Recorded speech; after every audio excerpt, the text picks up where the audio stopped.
Well, the Bilderberg meetings held this past weekend at the Mandarin Oriental in Washington, D.C., convened again for the first time after a 2-year pandemic hiatus.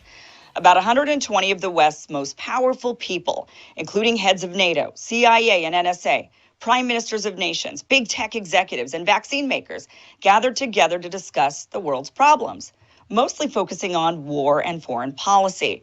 You've probably never heard of these meetings. Most people haven't, and that's no surprise. The meetings are conducted in secret without any press.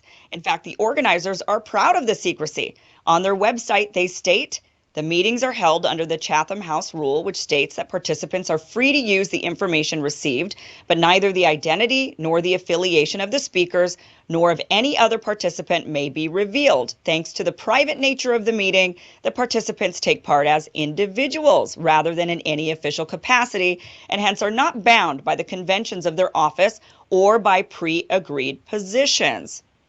Oh, sure. So democratically elected policymakers and other government chiefs who work on the taxpayer's dime go and sip cocktails behind closed doors in a luxurious hotel discussing important matters such as war, global alliances, pandemic responses, and disinformation with the corporate billionaire class all weekend in secret without the press. But don't worry, they're doing it as private citizens. So it's okay, because what they discuss probably won't affect us, right?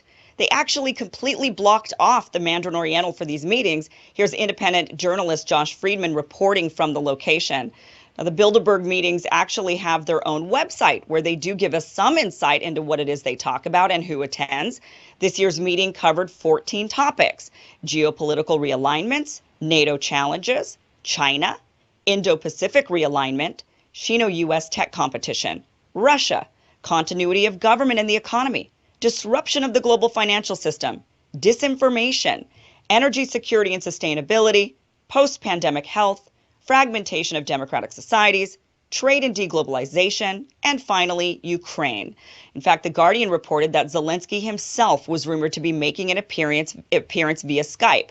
Curious if he was also attending as a private citizen. People on the published list of participants, including wealthy investors and bankers like Peter Thiel from Thiel Capital and executives from Deutsche Bank and Goldman Sachs.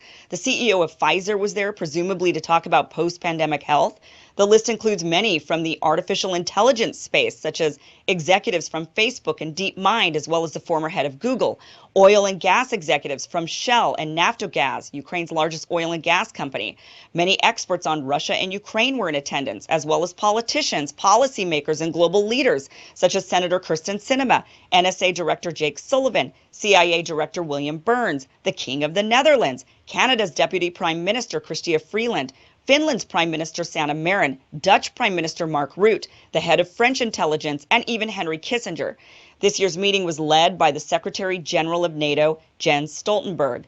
But again, they insist there is nothing of public importance going on at this meeting. It's just private citizens getting together in a blockaded hotel, chit-chatting about global matters like war and pandemics, nothing of consequence that we should be concerned about. So there's no need for any reporting or transcripts. The few reporters who attempted to gain access, reporters such as Max Blumenthal, Josh Friedman, Frank Analysis, Luke Rudowski, were denied, and actually the location of the meetings themselves were never announced and remained secret. It was reporter Josh Friedman who was able to figure out where the meetings were even happening. As much as the organizers want to claim all of these powerful people who have the ability to march us into wars, shut down entire nations during a pandemic, and spend endless amount of taxpayer money on things like weapons of mass destruction, are just operating as private citizens, we all know better. These people are not getting together to mingle. Even though nothing official comes from these meetings, no votes, no resolutions or policy statements, there absolutely are ideas being exchanged and decisions being made. The question is, aren't we the people entitled to a reading of the minutes?